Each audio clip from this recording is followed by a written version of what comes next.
So it has a brew. I'm actually ill, which is why I've currently got lemon and ginger tea with honey, and I'm also wearing a onesie, and I don't even care because I'm ill, and yeah, I didn't even go to work today. It's kind of really that bad. So anyway, but I thought I may as well do a brew time because I can.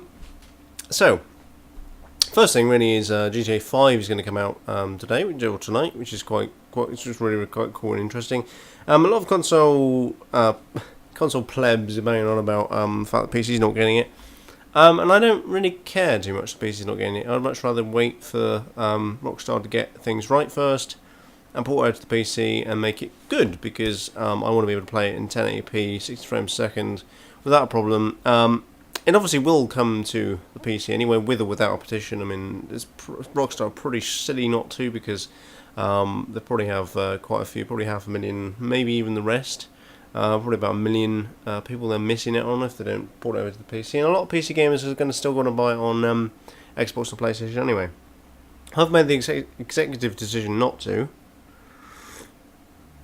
The simple fact that A, it costs quite a bit of money, and B, I'd much rather just wait and have it on a decent PC, and then not have to worry about the storyline being ruined, and then having to go then back into the PC and then do all that. So I've actually tried to avoid all spoilers. I've not even looked at any trailers, not looked at anything like that. I'm just going to wait for it to come out on PC. I'm really excited for it to come out on PC, and hopefully that'll be about 6 months' time, which is usually when GTA sort of gets ported over to the PC. Well, it's definitely the case of GTA 4 anyway. So the last thing I wanted to talk about was the iPhone 5S, which was obviously released. Well, the big event for it was last week. I've actually caught up on the keynote now. I didn't actually watch the keynote because it just takes an hour or hour and a bit, I think it was. And I'm gonna sort of do my bit of a roundup on it, because a lot of people are going to be kind of quite shocked, I suppose, maybe. So the 5S is very, very impressive. So impressive, in fact, that if I was coming up for a contract renewal now and I had the money, I would go and buy a 5S. I'd go and get a 5S on contract. And a lot of people are going to be thinking, well, why? Because you surely like Android. I do like Android. I like Android a lot. It gives me a lot of freedom and a lot of all these other bits and pieces. But now I'm starting to get to the stage where I want something that works. I want something that looks good.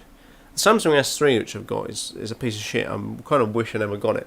And I kind of wish I got the HTC One. But I didn't. And because of that fact, I'm now actually thinking that the iPhone 5S is so good that in actual fact I might go and buy one. Or I would go and buy one if my contract came to an end. Now, why is this? Well, for several reasons. One, because it looks really good. I like the design of the iPhone; looks really good. B, it's got all the apps on that I'm pretty much going to need.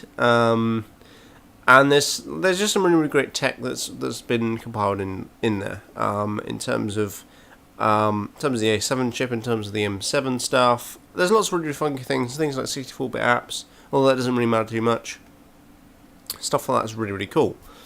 Things like, again, the camera. The camera's actually pretty good. I think it's the software that kind of makes up for the camera, because the camera's just the camera itself is alright.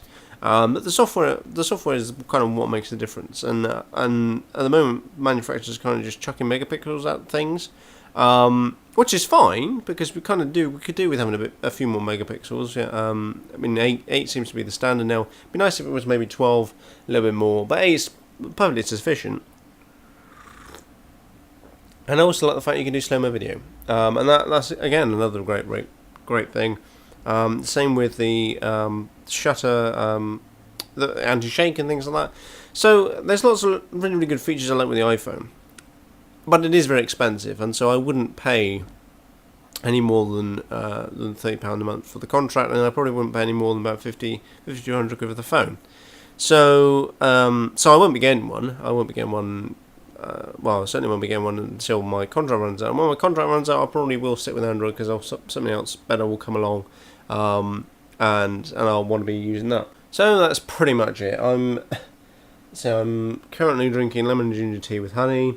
I probably will have some Lemsip stuff later on. A lot of people will be saying, why Lemsip? Well, it was very cheap, because I don't generally drink Lemsip because it's insanely expensive and it's no better than paracetamol, but there's some really cheap stuff that I was going to Sainsbury's.